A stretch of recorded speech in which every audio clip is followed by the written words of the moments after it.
Donc, l'insoumission, la rébellion, la désobéissance coûte très cher. Ça a coûté cher au premier roi d'Israël.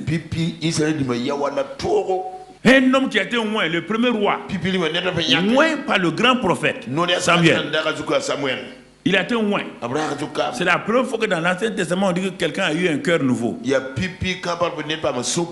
pars dans le livre de Samuel. Quand il a loin, plus tard, il est dit que Dieu lui donna un cœur nouveau. C'est là, dans tout l'Ancien Testament, tu ne verras pas c'est Saül. Troisièmement, il a commencé à prophétiser parmi les prophètes.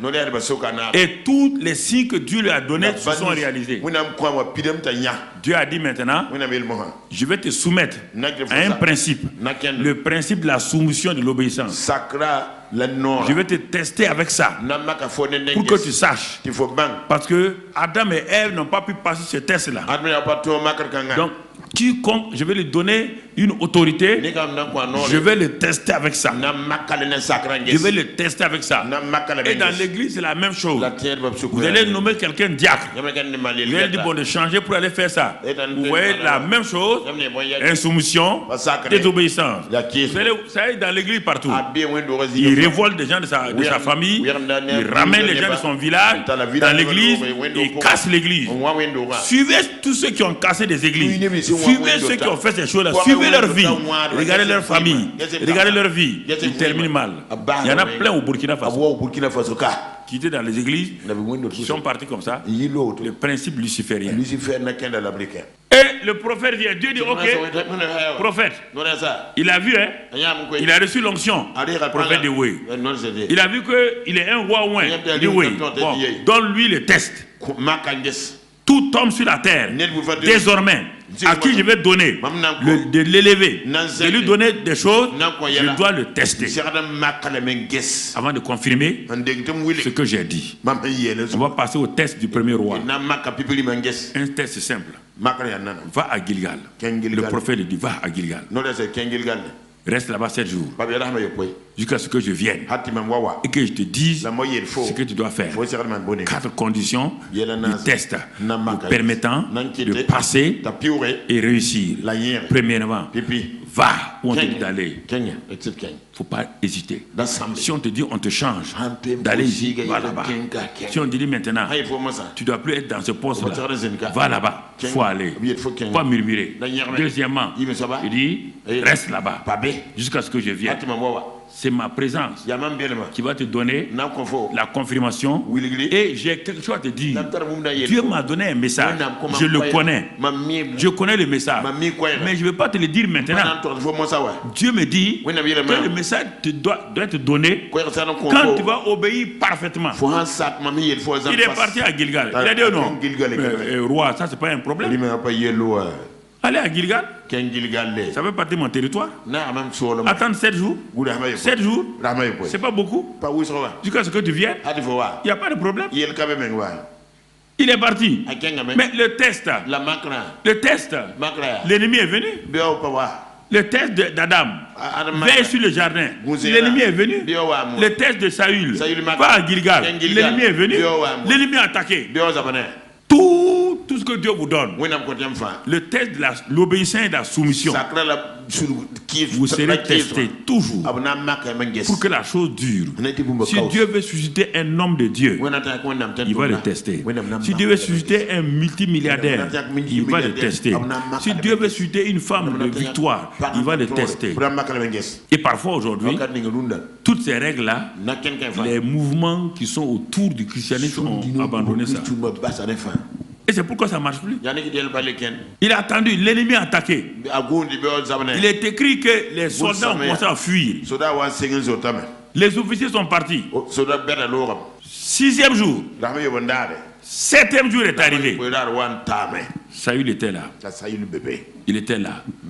Mais il a vu que c'était intenable. Mais il ne sait pas que quand Dieu a parlé, Dieu est là. Qu'est-ce qu'il fait? Tout juste la fin du 7e jour, il a oublié un seul point. L'ennemi est venu lui dire, comme il a dit à Ève, Une seule parole. Il a mis dans la bouche d'Ève. Dieu a-t-il dit? Ici, il met dans la pensée de Saül. Est-ce que tu n'as pas obéi? Tu as raison. Tu as fait ce qu'il a dit. C'est lui qui est en retard. Il dit, amenez-moi l'Holocauste. Il va toucher à une onction à laquelle il ne doit pas toucher. Il est roi. Il n'est pas sacrificateur. Il n'a pas à toucher à ça. Et dès qu'il a fini d'offrir l'Holocauste, Samuel était dans la ville. Déjà, il y a longtemps. Mais Dieu a dit, attends, le cœur de l'homme là, je suis en train de voir quelque chose ne va pas. Quelque chose ne va pas dans son cœur. Attends encore. Patiente-toi. Parce que je sens que si je confirme sa royauté là, j'aurai des problèmes. Attends encore, je vais voir. Effectivement, Dieu avait raison. Il a offert. Quand il a offert, Dieu dit à Samuel, viens. Samuel apparaît. 5 minutes. Il a perdu son royaume. 5 minutes. Tu peux perdre tout ce que Dieu a prévu pour toi. 5 minutes d'impatience. 5 minutes de désobéissance. 5 minutes d'insoumission. 5 minutes de rébellion. Tu perds ce que Dieu a prévu pour toi. Tu perds. C'est terrible. J'ai vu des gens qui avaient de l'espérance, qui avaient de l'espoir. J'ai parlé, jeune homme, ne fais pas comme ça. Non, non, non. Dieu m'a parlé. Dieu ne t'a pas parlé. Dieu ne crée pas la rébellion. Aujourd'hui, ils sont presque rien. Certains ont disparu. Terrible. Le test. Le test. Tu m'entends? Samuel dit, c'est fini. Dieu t'a arrêté la royauté. Et Samuel donne le dos pour aller. Il court. Il attrape le prophète par ses habits. Les habits se déchirent. Samuel s'est dit, ainsi dit l'Éternel. De même que mes habits qui sont loin là. Tu as déchiré ça. L'onction de roi est déchiré sur ta vie. C'est fini. Dieu t'a rejeté. Dieu a trouvé un homme selon son cœur. Un homme qui va faire toutes ses volontés. La crainte dans mon cœur chaque jour. Je m'assois comme je vous l'ai dit. Je m'assois au bord de mon lit. Mamadou Karambiri. Est-ce que tu es en train de faire la volonté de Dieu? Ou bien tu es en train de faire du cinéma? Est-ce que tu es en train de faire du théâtre? Est-ce que tu es en train de jouer à l'hypocrite? Mamadou Karambiri, est-ce que tu obéis à Dieu?